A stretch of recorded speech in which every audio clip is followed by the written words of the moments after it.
ไปทางไหนเลยยิงจะเถื่อโอ้ยเฮ้ยอยู่นี่โดนอยู่ลึกป่ะนี่เชื่อกำลังลอยออกไปวะอยู่ลึกเลยอยู่ลึกกูนะนี่ลอยออกไปแล้วลอยตัวช่องถึงตัวนี่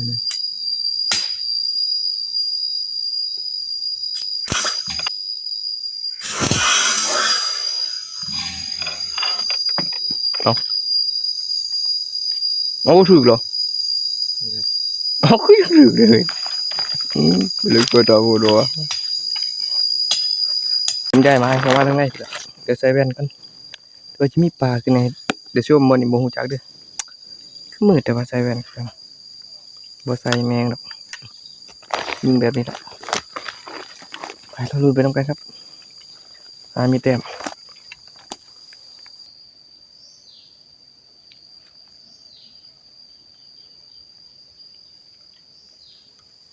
ปลาตะเพียนนี่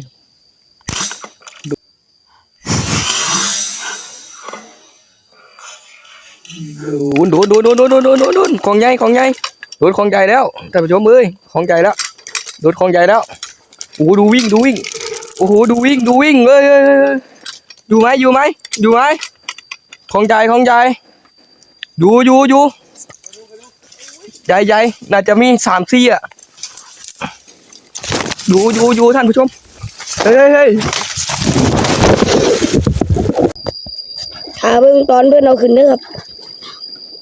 เรื่อยสิรู้ไปแล้ว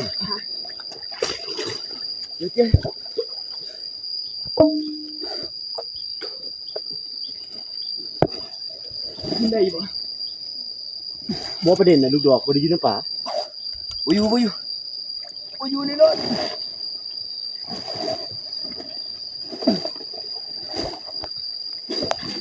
จักเซนนี่ครับจักเซนยิงจักใส่จักเซนนี่ใส่จักเซนนี่ใส่เส้นเดียวโอ้สอดเลยเนาะ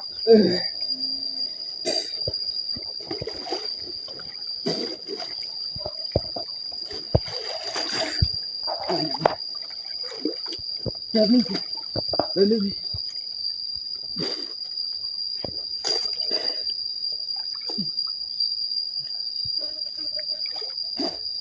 เป็นหลังขาต้น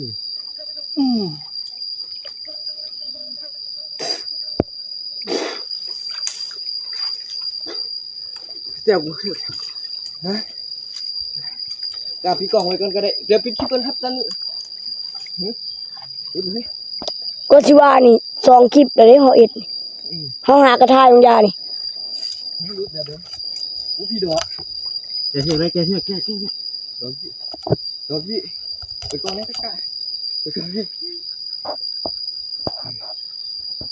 เลยบ่แม่นครับติ๊กครับผมครับติ๊กท่านผู้ชมเลยใช่นี่แล้วครับตัวที่ยิงหลุดเลยแม่นบ่ครับติ๊กได้อยู่บ่ไปต้มแจ่มทั้งเดือนใช่สิกะใช่เอาขึ้นแล้วครับเอาขึ้นแล้วขึ้นมาเลยมาแล้วได้ยินไหมหลังคาไปนู่นหลังคาแล้วก็มันยังอยู่เดี๋ยวช่วงมือมือตามก็3-4อ่ะผู้หญิงครับผมจะเห็นกล้องไหมนี่ครับผู้หญิงครับขึ้นมาแล้วครับผมดอกคลาสสิกตัวนี้เป็นดอกเท่ๆเนาะเต็มที่เท่ๆเบิดเลยบ่ครับนี่แม่นครับผมยอดนี่เจ็ดยังคาเลยสวยงามไปส้มแต้มให้ดอกไม้บ่